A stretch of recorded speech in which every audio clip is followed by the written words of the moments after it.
Here I have HTC Desire 816, and today I'm going to show you how to format SD card on this device. So to do this, firstly you have to open settings, then you should go to the storage section, scroll down to the SD card here, and here you can find format SD card. Then tap erase SD card, erase everything, and after a few seconds all the contents from SD card will be formatted. And yeah.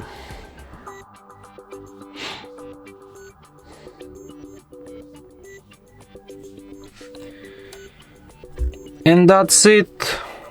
Thanks for watching. If you find this tutorial useful, don't forget to hit that like button and subscribe to our channel.